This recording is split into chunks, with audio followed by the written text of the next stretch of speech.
Yannick joue du piano.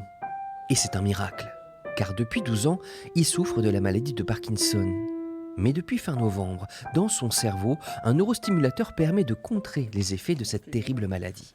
Avec la maladie, j'ai été obligé d'arrêter, tout simplement parce que mon cerveau envoyait l'ordre d'appuyer sur une touche et il faisait tout autre chose. Donc au bout d'un moment, ça devient quand même... Après l'opération, je pense que tout va redevenir et je vais repartir.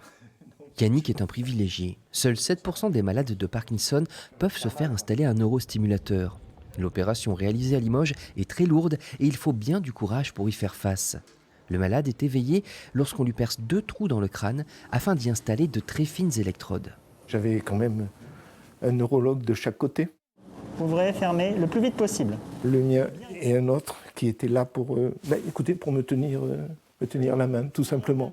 Ce sont des petites électrodes qui font un peu plus d'1 millimètre de diamètre et qui ont des petits plots, 4 plots successifs à leur extrémité, que l'on va implanter dans des régions profondes du cerveau. Et ces électrodes vont délivrer un courant dont on peut modifier les paramètres.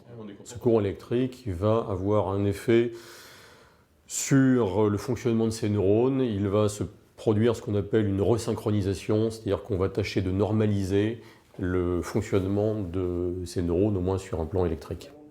À la fin de cette très longue intervention, les amis de Yannick venus le soutenir ont pu constater aussitôt les effets du neurostimulateur. Moi, je l'ai trouvé transformé. On avait amené les flûtes, on a pu trinquer, quoi. Il tremblait plus. J'ai un nouveau chéri, on va dire. Parce qu'il a changé, il a quand même changé beaucoup par rapport à notre vie d'avant, je trouve, parce qu'il est beaucoup plus enjoué, beaucoup plus envie de faire plein de choses pour nous deux, en fin de compte. Porter un neurostimulateur n'est pas sans inconvénients. Il faut se tenir à distance de certains appareils électriques, comme le frigo, mais ce n'est rien par rapport aux avantages. Yannick a drastiquement réduit le nombre de médicaments qu'il devait prendre et désormais, il a envie de profiter de la vie comme jamais.